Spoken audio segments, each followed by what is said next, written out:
What is your deepest and darkest secret?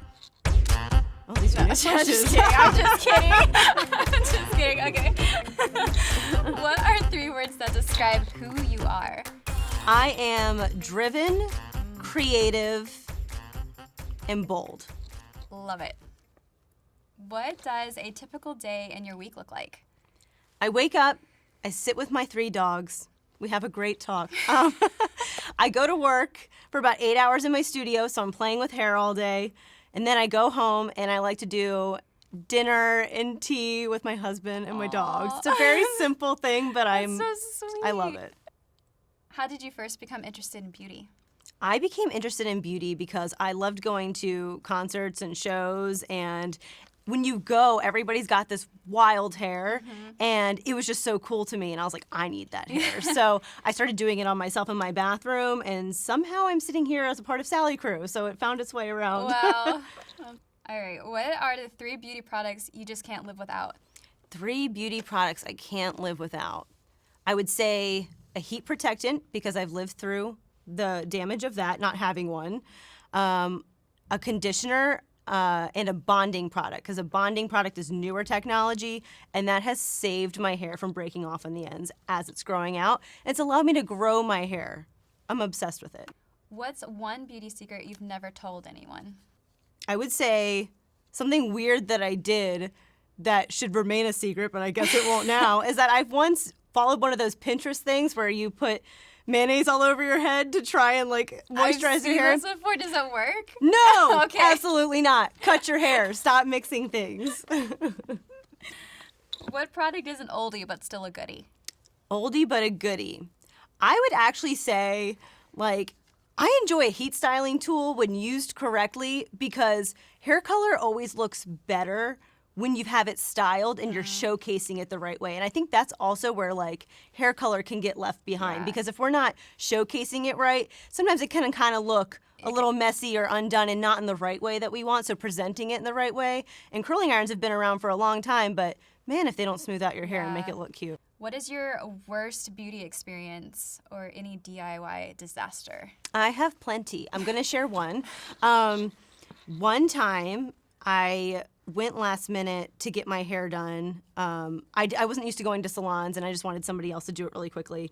Christina Aguilera, when she was doing her dirty era, I went to do the blonde with the dark chunks in it.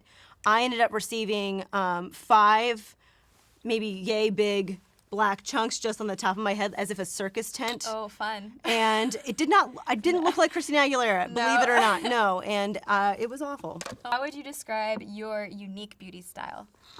My beauty style would be, I like to add masculine and feminine features within a hairstyle. And what I mean by that is using shapes to kind of create a look, and then kind of doing a bolder, scarier color with something that's soft and wavy.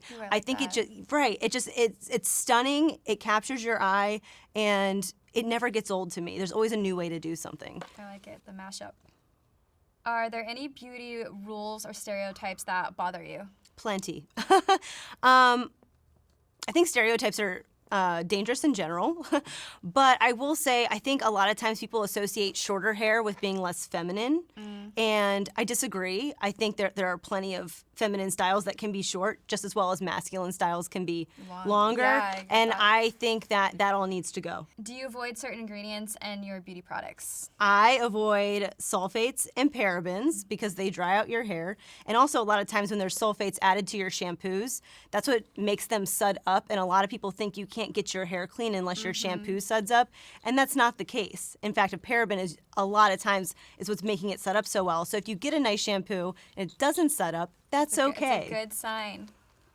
Who is your ultimate style or beauty icon? I've been watching this TV show called Schitt's Creek. Don't know if I can say that word. I love Schitt's Creek. Moira Rose is my new beauty icon. I love all the wigs and the weird clothes and even the way that she talks. That's my goal for life, and I don't know if it's a good goal, but that's where I'm headed. What's something your followers always ask you? how much do you charge? Something really basic like that. Or like, how long did it take you to foil that head? And the truth is, it takes a very long time to foil. But usually people are asking for hours and information, but we'll go over all of that. Where was that? Oh, tips for making hair color and hairstyles last longer. I would use less heat on your hair. So when you're not going out anywhere and you don't need to heat style your hair, don't, because heat is what actually helps color escape from your hair. Using a good conditioner, using color locking shampoos and conditioners, because they do make shampoos that are for color care, so that color does stay in your hair. So formulating your products correctly with your hair care is what's going to make it all work. Oh, I like that. What is your go-to hair color? So my go-to hair color on the daily is actually pink, and I love a metallic pink. I love a little mood. I've got a little bit. Yeah, we see it peeking through. Little bit. I usually go full head, you know, but next time. We We have to see the full metallic pink in its glory. Yeah, we do. We need to do like a whole pink and blue thing.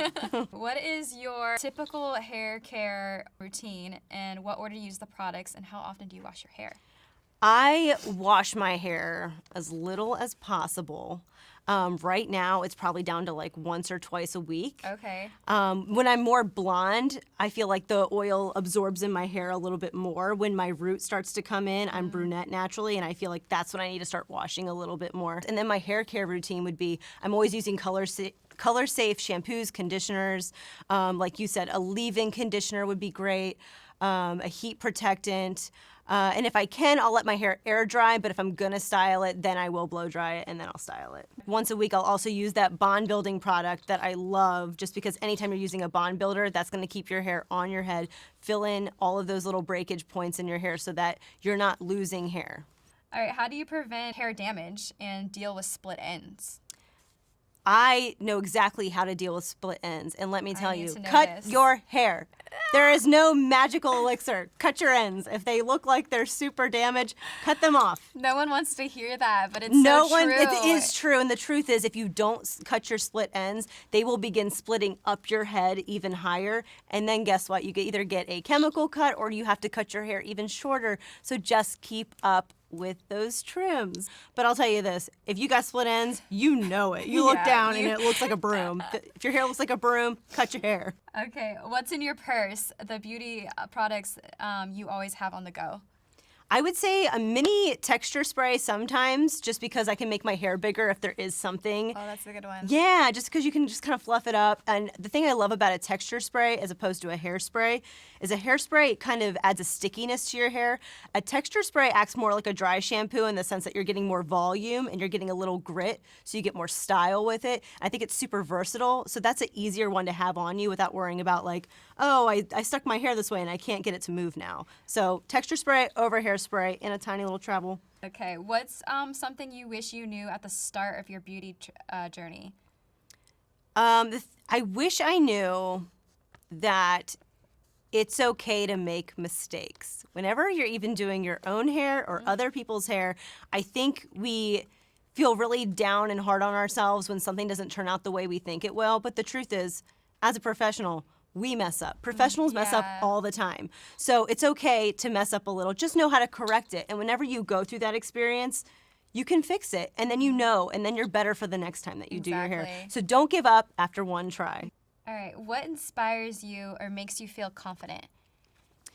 What makes me feel confident? I would say maintaining my regrowth, because when my hair gets too long, I start to not feel like myself. My hair doesn't sit the same way. And I think what can happen is when you get so used to not taking care of yourself and not feeling confident, you forget that like just doing that little bit to like keep up with your beauty and take care of yourself, you're able to walk through life feeling way better, and you're actually able to be a happier, kinder person.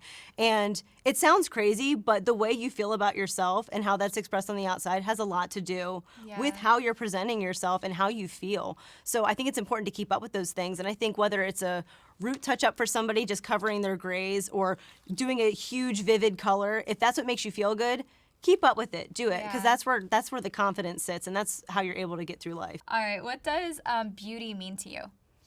Beauty to me truly is whatever makes you feel confident. And as I was saying before, it's about what that means to the individual. So for me, it's me getting my blonde roots touched up. It's maybe adding some fashion color, and it's me feeling like my ultimate self, that I'm ready to show up in my hair studio and create some great hair. If I'm not showing up and being present and not feeling great about myself, that's gonna show in everything that I do. Exactly. So for me, it is that, and I think that it can be something different for everybody. It's just whatever brings that out in you, and knowing how to do that is half the battle.